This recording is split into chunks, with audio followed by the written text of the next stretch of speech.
Welcome to Tea with TPS. This is the first episode we are airing in the new year 2021. We wish you a prayerful new year for liberation from COVID and other maladies of 2020. Today, to share New Year thoughts and hopes, we have two celebrities for the price of one. Mr. Vasudevan Suresh and Mrs. Neerada Suresh. Mr. Suresh is an internationally recognized engineer with 56 years of experience, specialized in housing, urban and rural development, infrastructure and real estate sectors, and sustainable development. His claim to fame is his tenure as CMD of HUDCO, which has created a silent revolution in housing in the whole of India. He has received 17 Indian and international awards, including the latest one in 2020, the ACC Gaurav Award. Mrs. Neerada Suresh has 20 years of teaching experience and 14 years as an administrator as principals of Kendriya Vidyalayas. And she left the CBSE after serving as advisor training for 2 years. She also has several awards, first as a teacher and then as a poet. She has 2 volumes of poetry to her credit, and presently she is the chairperson of Kerala International Centre Literary Forum. But more than everything else, Suresh and Neerada are best friends for many years. I met this restless young man as an Indian delegate at the Istanbul Conference on Habitat. And at the same time, I saw a young, dreamy-eyed girl with the first publication of poetry held in his hand. Since then, we have lived in many places, but we kept in touch, and finally, we caught them up in Trivandrum. This has been a great pleasure. Welcome, Suresh. Welcome, Neerada. Great to be with you today. Thank you for the glowing introduction. Thank you so much, TP. Good evening. Happy good evening. Thank you. So let us start with the New Year thoughts. Everyone unanimously says 2020 was a horrible year. For different reasons. Different people have different reasons to say that it was a horrible year.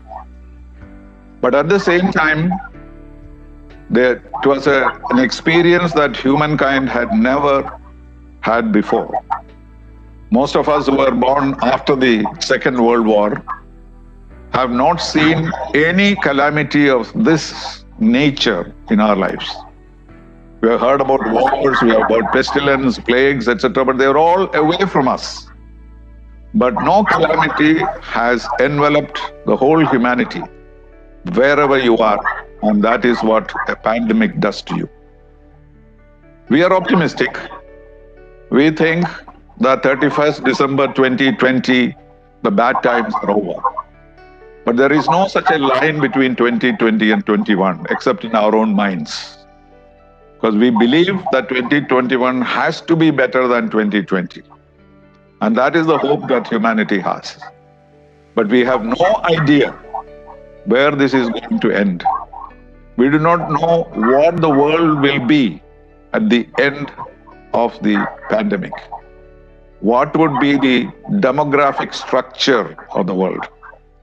What would be the geopolitical structure of the world? What would be the nature of mankind and its relationship with nature after the pandemic is over? All these are open, and all these we believe will work in our favor because we are all optimists. And hope remains eternal in man's heart. So Neerada, tell me, How did you cope with the lockdown? And what are your expectations of the future? I agree with most of what you said. This is unprecedented, this kind of an isolation. Initially, I felt glad to sit back and take a kind of rest and look at, evaluate things. And that initial stage, after a couple of months, the restlessness slowly started in. That they thought that, all right, here you are stuck. You are not going to be able to travel, see the world, see people, attend events. And then, all on a sudden, I felt that, all right, in retrospect, everything looks good. Let me be thankful for the things that I have, the time I have to read, to write, to link with families. We live together, 6 of us families live together on a large plot in separate houses. So this brought all of us together. And as far as the larger world is concerned, I think suddenly there came a break, in this frantic, hurrying, and people did grudgingly sit back and evaluate and introspect. This is what I feel. So in a sense, you did not have the kind of loneliness that other people felt, being alone or just 2 of you or something like that. So that community living must have helped. Suresh, I know that you never remain inactive. You're always doing something. And I'm sure during the lockdown period also through technology, you continued to work. Was that what happened to you in this year? Or did you feel any particular disadvantage in the lockdown? I think what you said is absolutely right, TPS. The activities for various friends where I'm associated with continue to be with the same tempo. Only thing is, as you rightly said, with technology, virtual meetings and webinars, and we could continuously carry out the work, not only work related to the areas where I'm directly involved, but also in large number of other associations with the government committees and various other related work. It used to be there. We never had a slowdown at any particular point of time. But some of the case intensity became a little more because since you had free time, large number of other government and other production activities came to a standstill. Many had the time and the professionals to put together, group together, address them through various workshops and seminars on various topics in a very large way. So for the first time, we could see in the last around 9 months' time, from March 2020 now onwards, literally every alternate day, we used to have 1 or 2 webinars per day, then participating in various issues on that. Yes, the activities pace will continue to be there. And mostly if there are some of the issues like the government committees for environmental impact assessment and clearances, we never had a break. We had those particular meetings going on. But what is interesting is that somewhere towards after 6 months, we could see things are picking up. Development pace was started picking up over there, maybe somewhere around September. And the nature of new projects for land development, building development, other projects started coming from different parts of the country. Those are clear signals there. So the answer is yes, through the use of technology, keep yourself continuously busy, and that's exactly what has been happening. So I never felt that this particular 9 months, I've been out all along in Delhi for about 42 years, 10 years in Mumbai. It is for the first time that for 9 months, I am with my wife at Trivandrum. So I thought that is a great blessing in one side to be together, and but at the same time, on work front, we could do it thanks to technology helping us in a big way. Well, you must have heard about this famous writer called Harari, Yuval Harari, a famous writer. And he said at the Davos conference, which took place a little before the pandemic came, he said the danger to the world is not from nuclear attacks, not from any kind of disease, but human beings will become useless because of the growth of technology. With artificial intelligence, none of us will have to do anything. And mankind will lose its future to the machine. He's supposed to be a very wise man, but the opposite happened. If there was no technology of the kind that we have today, all of us would have been much more miserable. Of course, he will offer his own explanation in the future. He is also talking about the pandemic. But technology, I think, came as a great blessing to all of us. But did you not find that you had to do a lot of self-management? Maybe because your wife was with you, you didn't have to. But most people had to do a lot of self-management during this period because we could not get help from outside. We would not let others to come. You don't go anywhere. But what I missed most was traveling. Yes. Because that was the most enjoyable part of being in Trivandrum, because you don't have to be in Trivandrum. You keep visiting Trivandrum. Many people ask me, how come after this active life, how do you live in Trivandrum? I said, I will visit Trivandrum. And it is a great pleasure to come back. And that has not changed. Living in Trivandrum has its own advantages. But you seem to miss the world a little bit. How much you may read, how much you may write. Absolutely. The feeling that you are not in physical touch with the world and people is a feeling that will remain with us. But what is your prospective thinking about the future? What do you think 2021 will be like, Suresh? I think I'm more or less using your own sutra that you used over there of better is the word, correct word. So therefore, my whole idea of the year 2021 is going to be brighter, is going to be healthier, is going to be safer, is going to be happier, and we only can hope better than what we were, because we are in a bad shape there. But I think whatever optimism with which we are trying to push forward has also fortunately some good reason for that.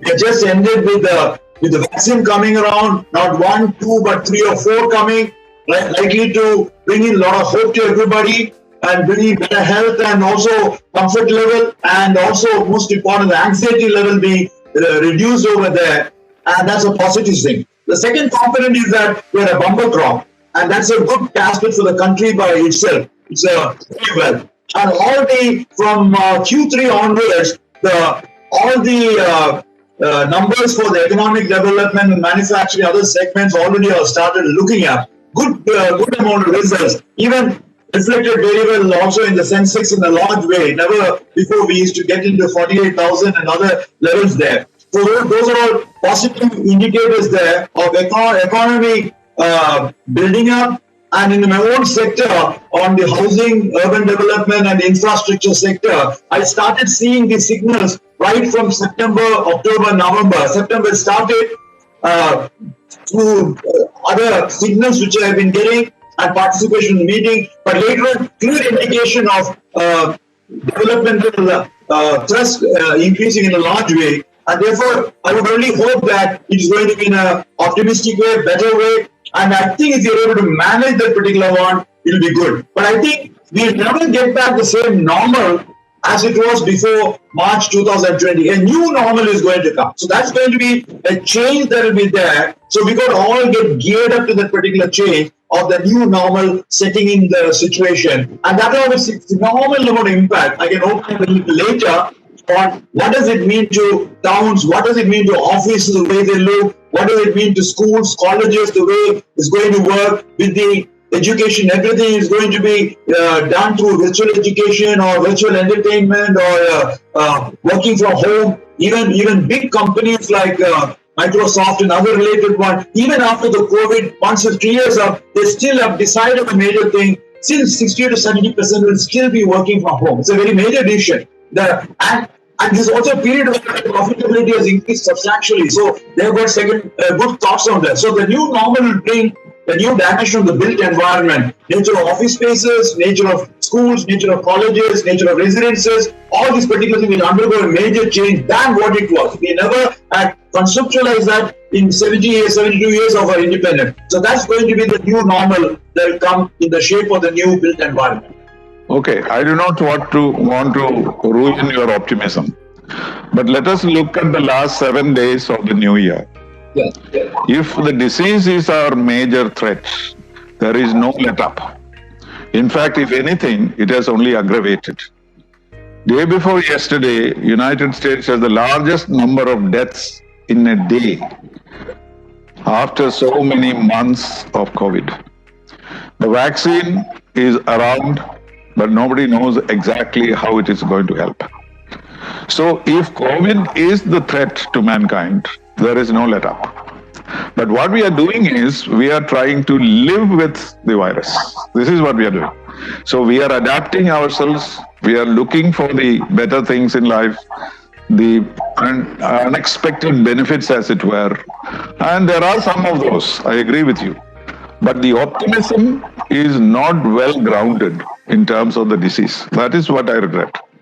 And therefore, we have to readjust, but at the same time, living in the virus means live in a kind of fear. What is the way to get out of that fear, Neerada? Well, I think, first of all, human beings tend to lower their expectations.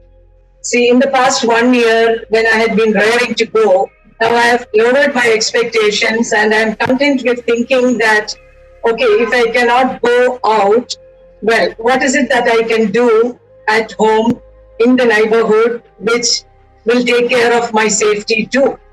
So just a little while ago, you said hope springs eternal in the human breast.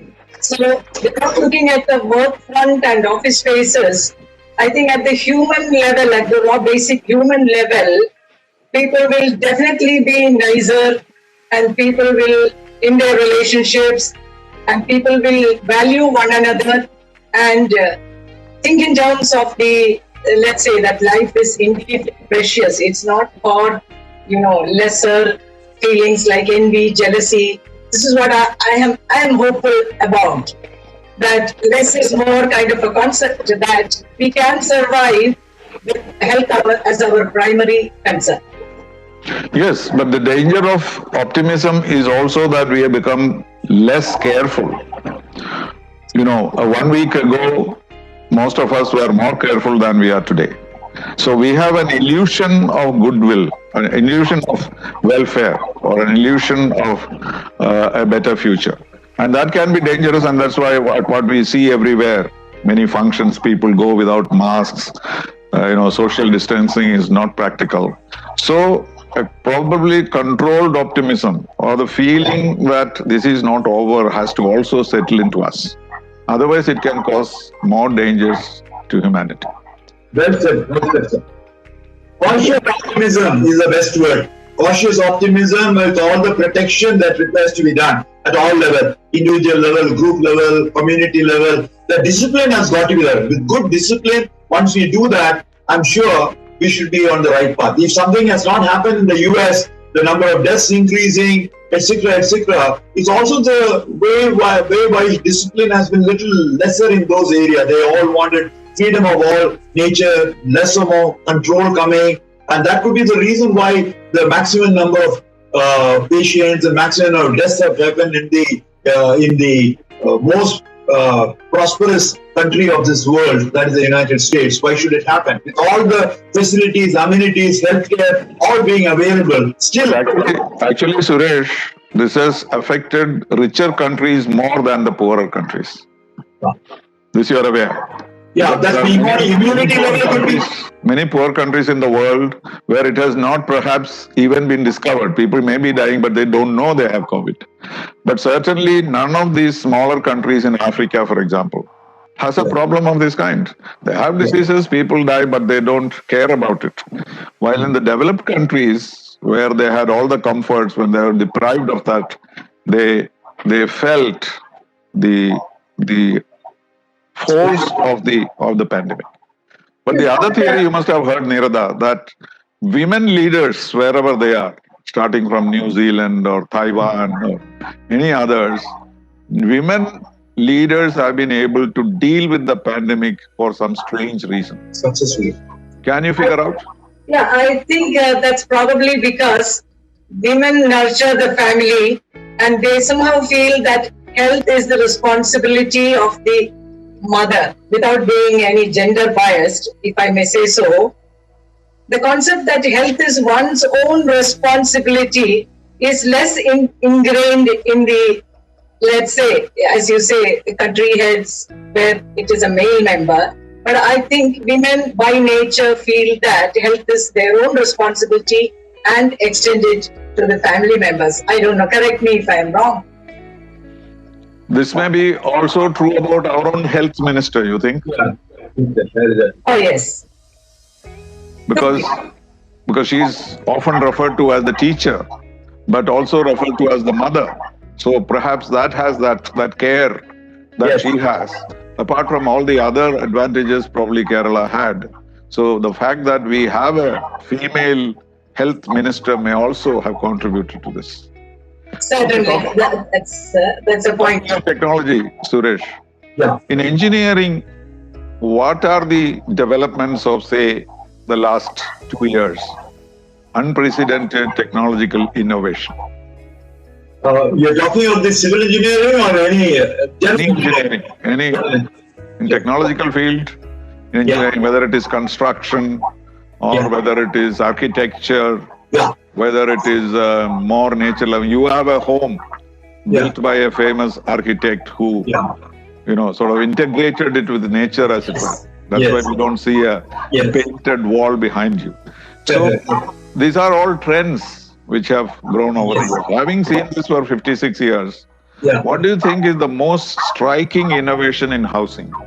I think very rightly asked this question, because just 2 days back is when the Honorable Prime Minister laid the starting point for those lighthouse projects, which you call, which is under the Global Housing Technology Challenge India initiative being taken of under the Pradhan Mantri Awas Yojana, or the Housing for All agenda. I hope you are aware that after this Prime Minister came, he wanted to ensure that the whole country would require housing in the rural and urban area, housing for all by the year 2022. That was what in 2015 said. And I'm very happy that both in the urban and the rural area, in the last few years' time, phenomenal amount of impact has already been. No, I'm not talking about building and the growth of housing. No, I'm talking about the technology, like for example, 3D printing.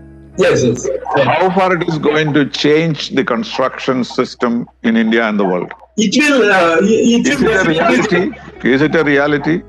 Or are there similar innovations which would change the whole profession? Yeah, like for example, what I was meaning was all these particulars of the pace of construction was an important component. The speedy construction system, as against a conventional system, is a major changeover, shifting gears from second to third. So they identified 56 technologies identified under the Global Housing Technology Challenge. In it, prefabricated or precast construction methodologies have been identified for different types of residential, other types of buildings, where you can have speed of construction brought in, and also environment friendly, very important, energy saving, ecologically appropriate. So all these features are brought in over there. It was not a concern at an earlier point of time.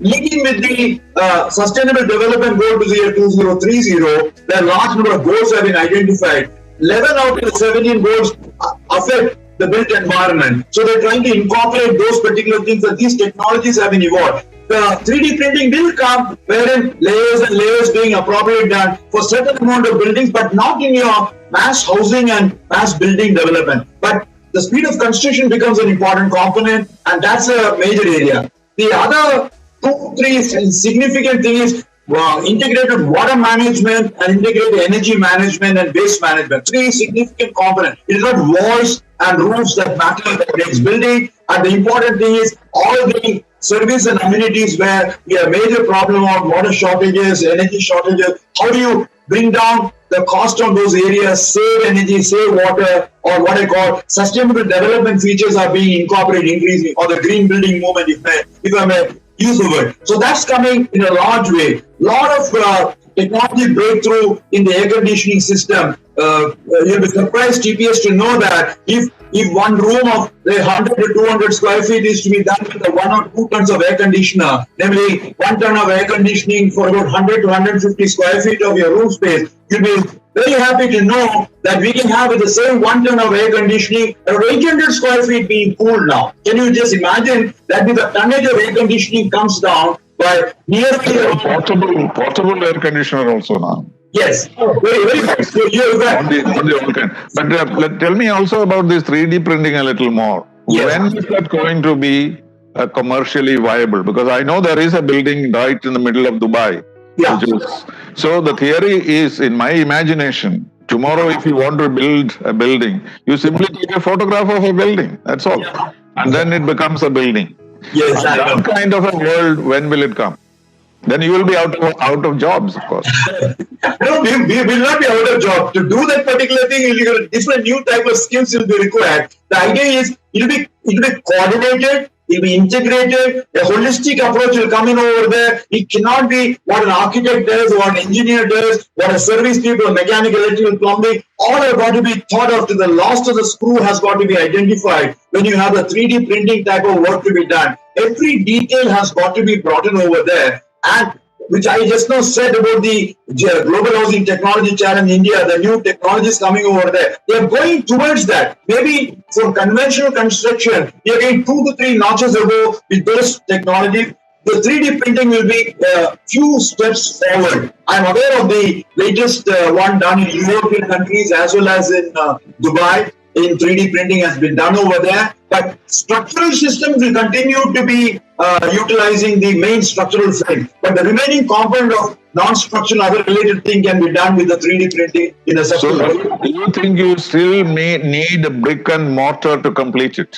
Or brick and mortar will go out of existence? Not necessarily. We can do that, but I would still believe that maybe we will be shifting towards maybe a 10-90 rule. 10% of the housing will be with the new modern technological approach. 90% will continue to be still the way we have been doing conventional, knowing India for so many years and both rural and urban housing being done. And we'll be very happy to know that under this particular scheme, roughly around 3 crores or 30 million new houses have come under the new housing program, both the urban and rural component there. And that's a phenomenal success. Take my word. Don't take it lightly. To do around 3 crores or 30 million houses, both urban and rural, 11 million in the urban area and about 19 million in the rural area, all happening in the last about 3 to 4 years time period. And the phenomenal success under that particular mission mode approach, wherein technology has found a good place. You asked the right question. Therefore,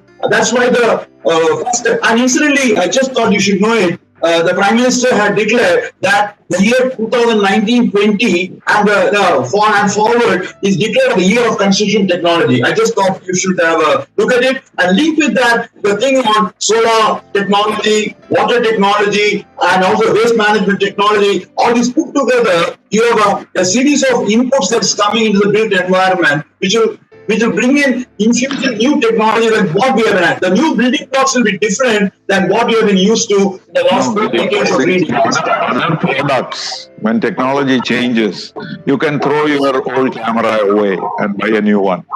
The change in technology does not affect you fundamentally. Yeah. But now, when you have these comforts in a new home, it's not easy for anyone to switch to that. So there will still be a kind of continuing differences in lifestyles, even at that time. And therefore, you also need to have the technology to redo or rebuild old homes. And that kind of architecture may have to be developed. Yes. I told earlier in the meeting that all the people in the construction industry, be it the architects or civil engineers or structural engineers or mechanical, electrical, plumbing engineers, they're all working together on what is going to be the new normal coming, and the design of the office spaces, the design of the residences, everything is going to undergo change because now everything is through technology, education, right from the school children, after sometimes they'll go back, colleges, and therefore you got to understand even campus design is undergoing change. So you're very right that these are already taking place. The last 4-5 months, if there has been large number of webinars, it is on this one count alone. And the next major component is infection control coming in building is an equally important component. We are not so much worried earlier. Humidity, temperature, rainfall, but suddenly you got a new component coming out, how to contain infection control. For example, you must have heard the moment the COVID came over there, the Indian Medical Council immediately indicated air conditioned space cannot be used over there. They are the root cause for spreading of the infection in large way. So therefore, we got to get in my cap, which I wear as chairman of the Indian Green Building Council, immediately got into a thing on what do we do to retrofit an existing facility. Existing facilities will have to be remodeled on account of that.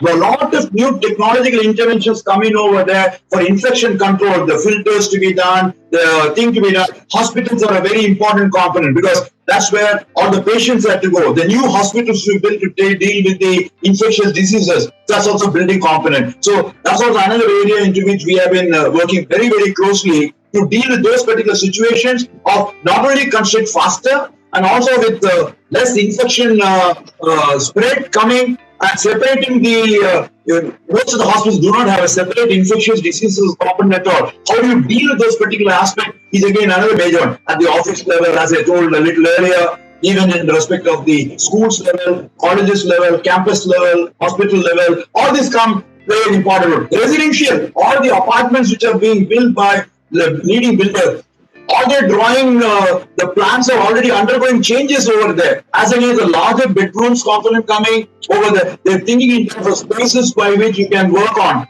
And what is most important is technological breakthrough, as I'm able to see. It's amazing. ICT has come into the picture. Information communication technology is a very important thing. Just like your water line, your sewer line, your gas line, your power line being used over there is the most important thing. On the information highway to be get not only in the layouts or on the outside road component or the optical fibers coming over there. So to bring those particular things for linking with people of not only workplace, living place, other areas. Okay, Suresh, you yourself mentioned education, so there's a good chance for me to ask Neerada about education.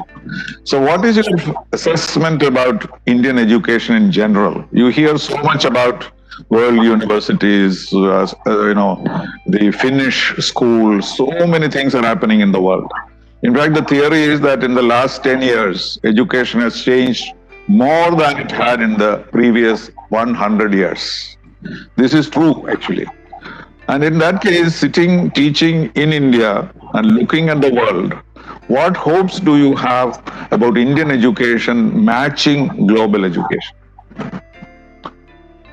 I think we need to be more open about the school system before we take care of the college systems. You are an expert on the higher education, and it's interesting now that the new education policy is concentrating on, as we were discussing the other day, the preschool children who are going to come in.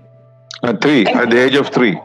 At the age of 3. So far, I think we have had children from 6 years coming into schools, 5 to 6 year range, and Kendriya Vidyalayas especially, you get children within a range of 5 to 7 years.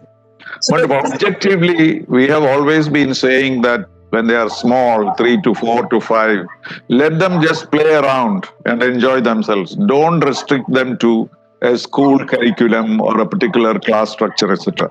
And we are now giving up. Is that a wise thing to do? Is it wise to bring them into a structured education at the age of 3? What do you think? I'm not sure if it's going to be that very structured at age 3. No, that's what they want to do. You will be registered in class 1, and the first 3 years are a part of your educational structure. Like you say, 10 plus 2. This will be 3 plus 4 plus 5 plus 4 or whatever. So, but I think as I see, sorry. Yes, no. So about this early systematic education. Actually, I think it will be more of play and activities and socialization rather than, as you envisage, something very structured and formal.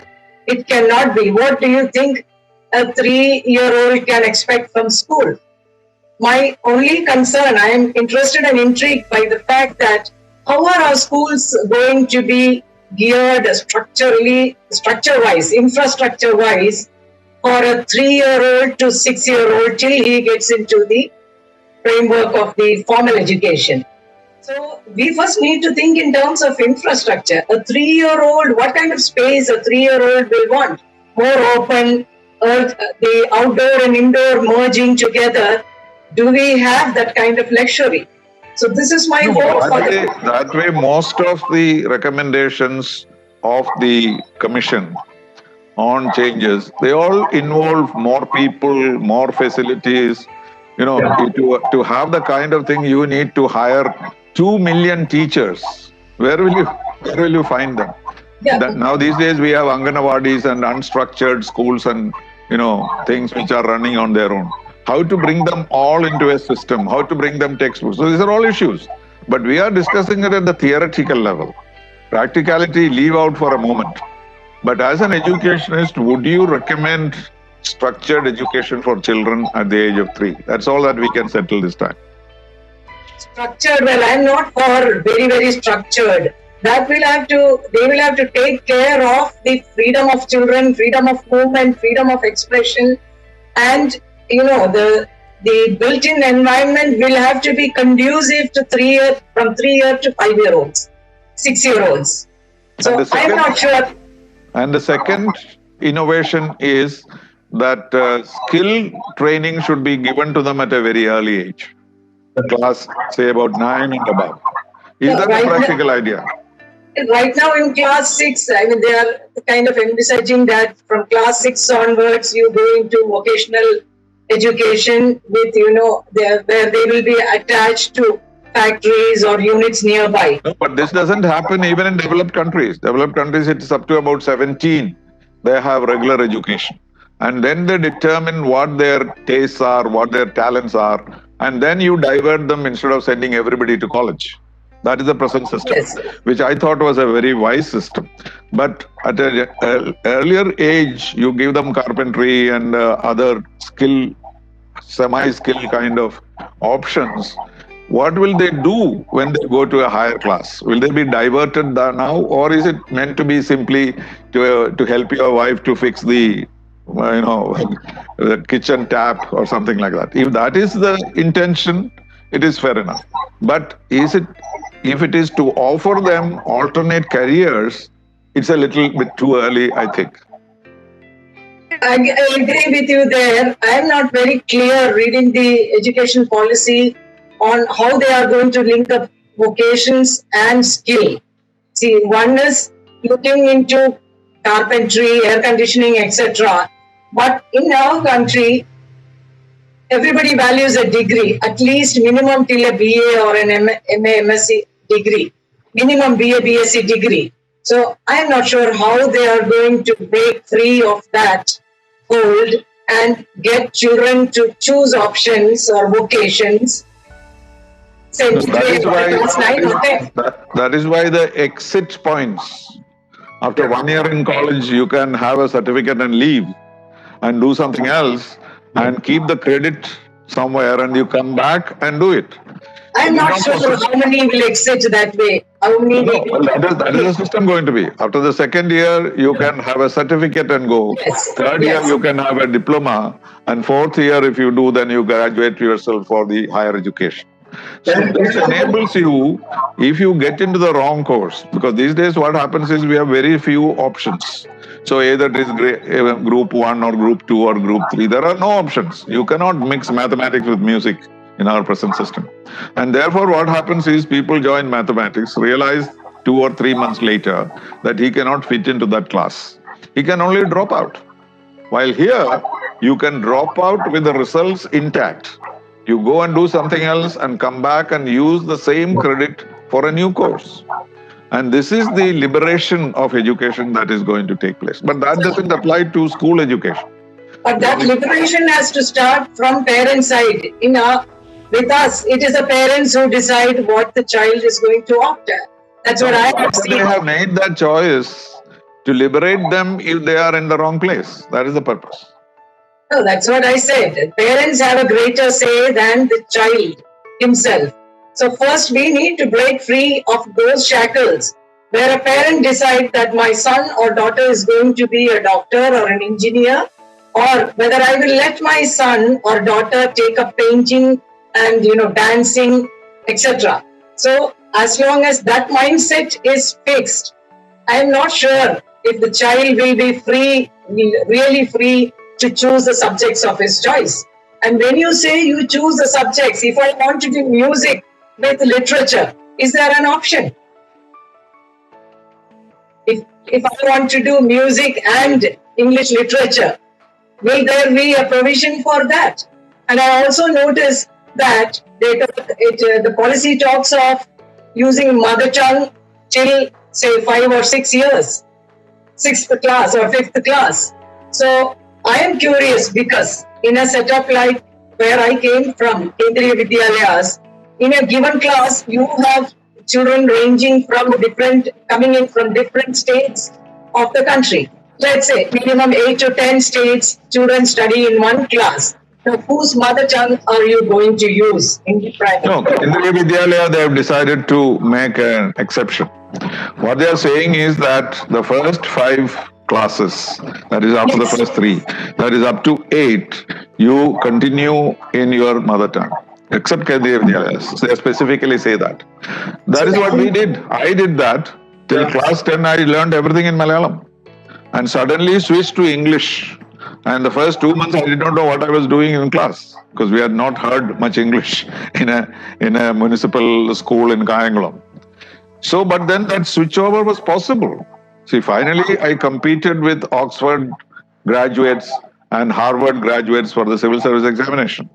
It didn't prevent us from doing well. So, from switching to mother tongue to English is not impossible. It can be done. But so that's a welcome move. But the idea is, in the childhood, your study in your mother tongue is much more effective. That is the feeling that people have. So, but we have to. Move. Sorry? That is a welcome move, I said. Okay. To let the children study in their mother tongue up to class 5 or 6 and then shift. That's a welcome move. Now, what's happening is most children study in English medium schools, and when they come to college, they start teaching them in Malayalam. Even Shakespeare is taught in Malayalam in most colleges these days.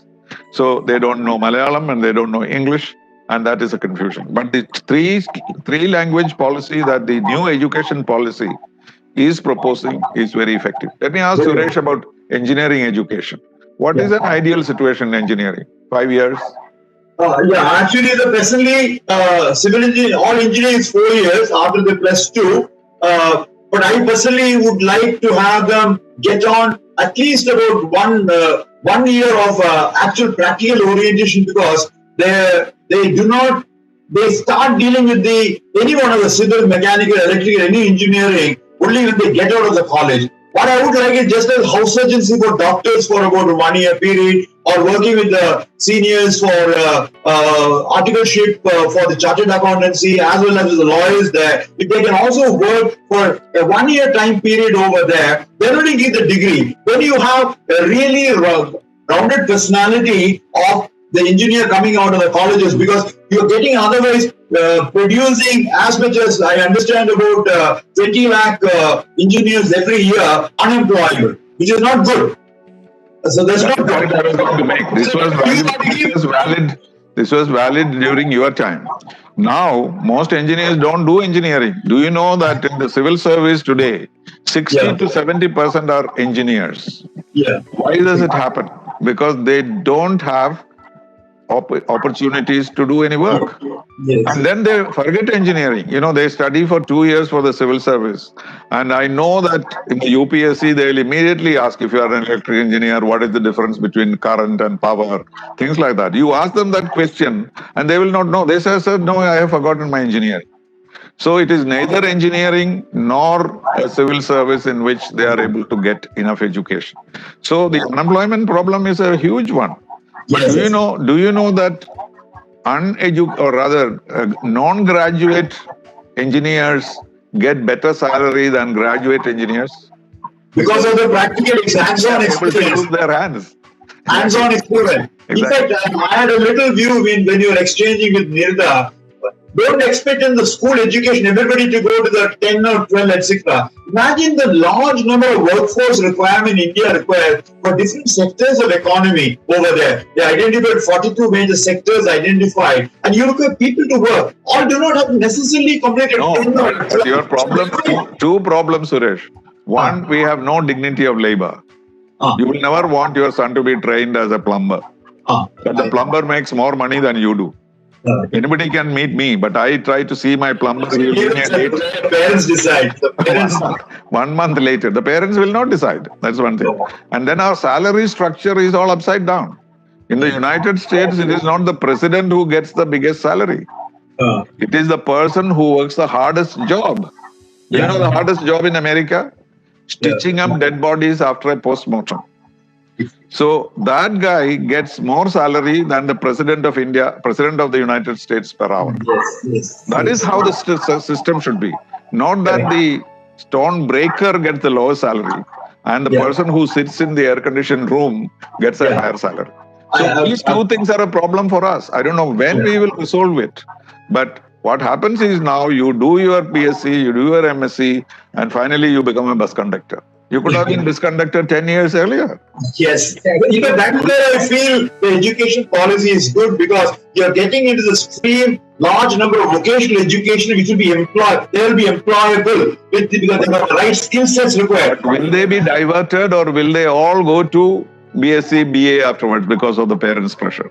No, that will change. They will understand when jobs are not going to be there. They'll be forced and you will catch up. And that's exactly what's happening in large number of, and even as you used a good word earlier, from in the beginning, finishing school, that's a good component coming. Even after graduation, any one of those particular science or technology, whatever, you still require a finishing school for large number of them to be, so that industry, wherever they are working, they can be absorbed. They'll be able to do that. There's potential for role for that. And skill development is very, very important component there. And trained skill, you'll be very surprised to know in the whole construction sector, which we are dealing with that. There are roughly about 50 million construction workers, and all of them are illiterate or semi-literate, coming from rural backgrounds or other related one. And they take 15 years on a learning curve to learn the construction on your projects and everybody's project. So if we had them all done in a formal way, at least education of the 6th standard or 7th standard, and at least they know the basic literacy component already done, then stream them across. And that's already happening in Sri Lanka in a successful way. Philippines is already happening. So and Korea is happening, you'll be surprised to know. So some of the best construction workers now, even Dubai and other places we're working, they're all for these particular, they are trained and certified. India does not have trained, certified construction workers at all. Your biggest problem is that. So I'm trying to link the education policy with the skill. With the new policy, we probably are going to that in that direction. That's what I hope. Yeah. So the problem is you need to change your mindset. Anyway, we are running out of time, so let us go to some other aspects. Neerada, about literature during COVID. What has been your experience? Have you written more poetry during this period or less poetry? Definitely less poetry. You are forgetting the fact that the home management comes on to the woman who stays at home. So not just the home management, also the keeping up the garden up, etc. So physical time. But is there another element, the kind of tension that you have or the kind of preoccupation about the disease? Has that affected you? Time management is something else. But your productivity or your imagination, has it been restrained on account of this experience? No, that's the wonderful thing about imagination. You can imagine so much, yet experience so little. So when there is so much suffering, then there is so much suffering, it is more important to imagine more. And therefore, there should be better literature coming out. Yeah, to a certain extent, yes. And in relation to COVID and how you spend time and what you think about humanity, etc., definitely a slight shift there happens in writing. And you also get an opportunity to read. But I don't do creative writing, but I do a lot more writing now than outside COVID, because I don't have to go anywhere. I don't have a regular 9 to 5 job to do. And therefore, it is possible to write more. But for creative writers, how it has affected is, I'm a little bit curious. Do you become pessimist? Do you become cynical? So because you are all emotional creatures, no? So you are not like us. So that sensitivity, how does that affect you?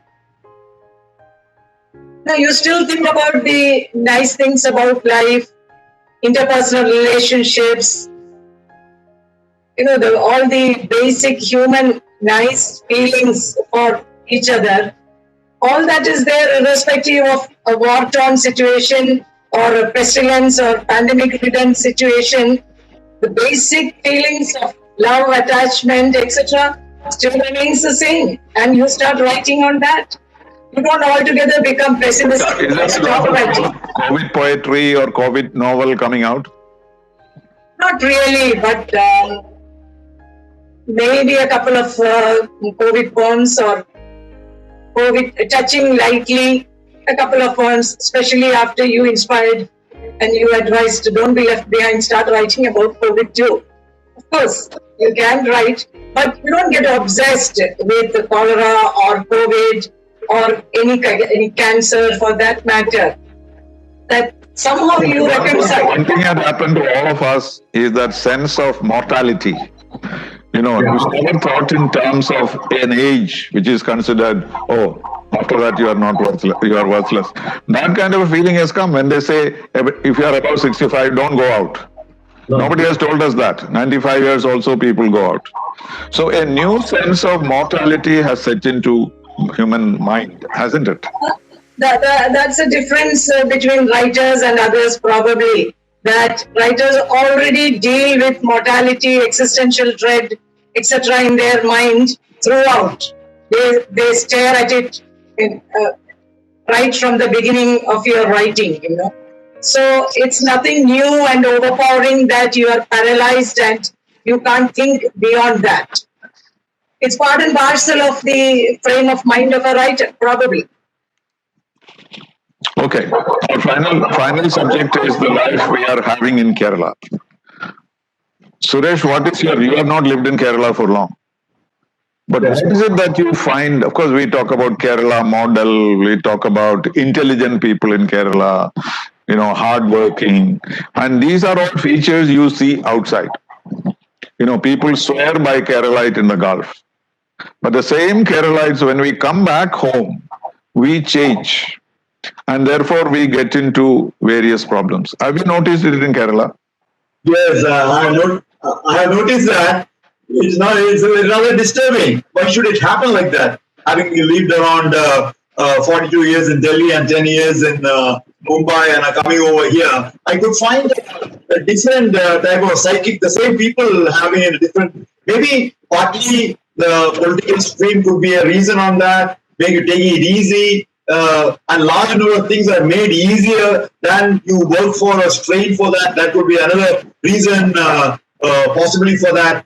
But I think in spite of that particular one, large number of interesting developments have taken place in this part. Even though I have not been living over here, I've been associated with the Kerala's development for a very long time in my capacity in HUDCO earlier and other. You haven't told us about the Cochin airport as yet. Because you are responsible for building the airport in Kochi, weren't you? Yeah. So many. Not only the airport in Cochin. At the time in 1995, when the airport was to be made over there, the proposal for the airport went down to all the development financing institute anywhere and all the bankers. Nobody has touched the 10-foot barge pole. Finally, it was HUDCO who had the courage to take that particular one under the infrastructure to put in the money where, and now today that's one of the most successful public-private people's partnership project, and also giving dividends with all the expansion. Dividends to all the what prompted you to do that? The fact that you are a Malayali, or the fact that you knew the chief minister, you had a sense of that this thing will succeed. What was the point positive in your mind when you took that decision? I the most important positive aspect in my mind was the way in which the demographic explosion is taking place and the urbanization trends is taking place and the requirements or the urban mobility requirements coming.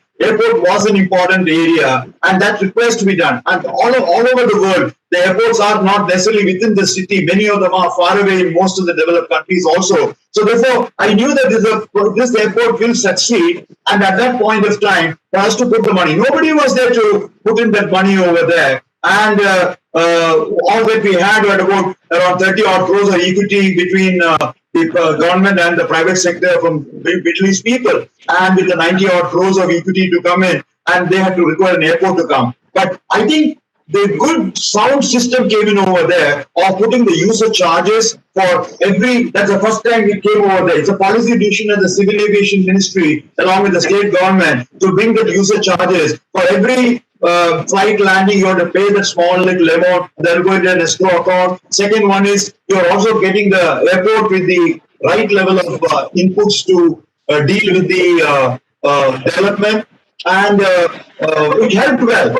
And what is important, and I have to really appreciate that from a 51-49 ratio of the government, they are ready to come down to 26-74 ratio for an airport. And that's a very major decision. Today, Cochin International Airport, the government share is only 26%, and 78% belongs to the non-government sector. And that's a very major aspect there. So you mean to say that that model is preferable to government running airports? I'm not referring to Trivandrum. I don't want to draw you into a controversy. Why not? But as a model, what do you think is ideal? Is that the private government partnership or government owning them? Which is a better model for Kerala? I think the best model is the public-private partnership model is the best model that will be there, and the way in which the Cochin International Airport has been done. But you also have good successful model available in Bangalore, in Mumbai, in Delhi, in Hyderabad, in various other parts. Other models are also working well. So you got to find out which will be a good particular model as far as Trivandrum is concerned. For example, the Kendriya Airport expansion, again, another major area. We have put in another about 50 crores for all the expansion for the 8,500 feet to 12,500. You have to go from a valley to open it out in a big way. So therefore, airports is the major area where we can come in a big port. The Vidyalaya port, we are pumping in around 1,950 crores for the Vidyalaya port, the airport project, the city infrastructure project. So we are HUDCO is housing and urban development. So the housing component itself is a very large. For example, a big life project, around 160,000 houses for the poor, and the life project is there are 4,000 odd crores of funding from the HUDCO side has come for that particular project. So there will be the airport projects or the infrastructure projects or the port projects, the economic development linked projects there. Institution at HUDCO has put in substantial funding over into these particular Kerala's development. Around, you'll be surprised to know about over about 11,000 crores worth of funding has gone in for both the housing and the urban development sector. About 13 lakhs houses have come in Kerala, primarily with the funding that has come from the HUDCO side. Literally all types of housing, be it the animal housing or the BD workers housing or the fisherman housing or the plantation workers housing or the police housing, teachers housing, all of them are covered in the housing related program. And therefore, what is important is to see that the requirement of the state in respect to housing and infrastructure, irrespective of the government that is coming over is unique. They want to support in that. And that's where, of course, continued association has been there with all the agencies over the last, I'm talking about right from 1980, 40 years back. But that continues. Is HUDCO enthusiastic about Kerala even today, even though you are not there? Yes, and you'll be very happy to know that the last 3 years time period itself, around 7,000 crores worth of funding has been pumped in for the development in Kerala, both on the housing sector as well as the infrastructure sector in a very big way. And that's very positive. That is very good. Well, thank you very much. Now we have to conclude, but before I conclude, I'll request Neerada to read one of her poems. I believe she has a poem on tea, since we are having tea virtually, though we don't drink it. That'll have to be some other time. But let us have your poem about tea as a conclusion of this New Year discussion. Please, Neerada. Okay. Thank you. I thought tea as a poem is not going to find a place in our discussion on such weighty matters. But thank you for letting me read tea. So much can happen around over a cup of tea. Yeah, I do agree. Okay. So we conclude with a cup of tea then. All right. Tea. It was always the same scenario, the same line. It was always the same scenario, the same line. While I made tea on a rusty red stove, he stood watching, leaning by the door.